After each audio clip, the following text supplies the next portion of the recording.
الحمد لله رب العالمين الصلاة والسلام على خاتم النبيين وعلى آله وصحبه أجمعين أما بعد فأعوذ بالله من الشيطان الرجيم بسم الله الرحمن الرحيم قال الله تعالى في سورة الأنعام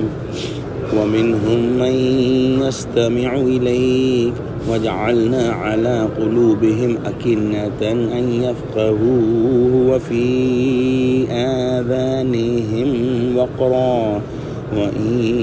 يَرَوْا كُلَّ آيَةٍ لَا يُؤْمِنُوا بِهَا حَتَّى إِذَا جَاءُوكَ يُجَادِلُونَكَ يَقُولُ الَّذِينَ كَفَرُوا إِنْ هَذَا إِلَّا أَسَاطِيرُ الْأَوَّلِينَ ترجمہ اور ان میں سے بعض ایسے ہیں کہ تمہاری باتوں کی طرف کان رکھتے ہیں اور ہم نے ان کے دلوں پر پردے ڈال دیے ہیں کہ ان کو سمجھ نہ سکیں اور کانوں میں ثقل پیدا کر دیا ہے کہ سن نہ سکیں، اور اگر یہ تمام نشانیاں بھی دیکھ لیں تب بھی ان پر ایمان نہ لائیں، یہاں تک کہ جب تمہارے پاس تم سے بحث کرنے کو آتے ہیں تو جو کافر ہیں کہتے ہیں کہ یہ قرآن اور کچھ بھی نہیں، صرف پہلے لوگوں کی کہانیاں ہیں۔ یہاں پر ایک نقطہ سمجھنا نہایت ضروری ہے کہ اللہ سبحانہ و تعالیٰ نے انسان کو جو تخلیق فرمایا ہے اور اس کو جو صلاحیتیں دی ہیں، ان صلاحیتوں میں ترقی اور تنزلی پیدا فرما دی ہے، اور انسان اگر اپنی کسی صلاحیت کو بالکل استعمال نہ کرے تو وہ صلاحیت زائل ہو جاتی ہے۔ علماء نے اس کی مثال اس طرح دی ہے کہ اگر آنکھوں کے اوپر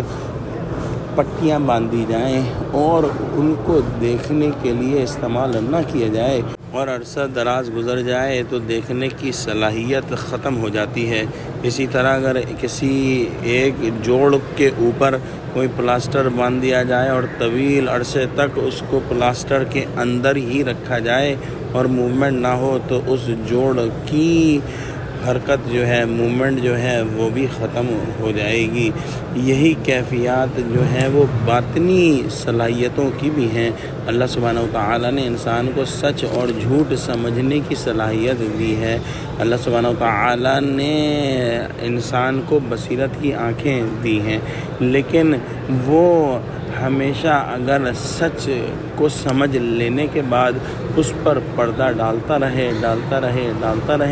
تو پھر ایک ایسا وقت آ جائے گا کہ اس کے اپنے اس عمل کی وجہ سے اس کی سچ اور حق بات کو سمجھنے کی صلاحیت ختم ہو جائے گی، اور اسی کو اللہ سبحانہ و تعالیٰ نے یہاں پر یہ فرمایا ہے کہ ان کے دلوں پر پردے ڈال دیے ہیں کہ ان کو سمجھ نہ سکیں، اور کانوں میں ثقل پیدا کر دیا ہے کہ سن نہ سکیں۔ لیکن یہ بات فزیکل ایئرز کی نہیں ہے، فزیکل ایئرز سے تو وہ سنتے ہیں، لیکن جو ایک روحانی ایئر جو ہے جس سے انسان اچھی بری بات کے اندر فرق محسوس کر سکتا ہے، وہ فرق یہ گنوا بیٹھے۔ لہذا ان کا یہی انداز ہے کہ نشانیوں پہ نشانیاں دیکھتے رہیں، اور تمام تر نشانیاں بھی دیکھ لیں تو بھی ایمان نہیں لائیں گے، کیونکہ یہ اپنے ایمان لانے کی جو صلاحیت تھی اس کو زائل کر چکے۔ لہذا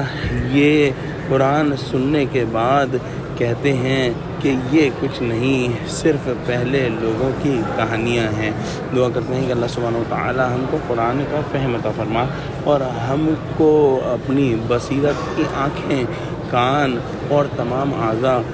استعمال کرنے والا اور ان میں ترقی پیدا کرنے والا بنا، آمین۔ وآخر دعوانا الحمد للہ رب العالمین۔ السلام علیکم ورحمۃ اللہ وبرکاتہ۔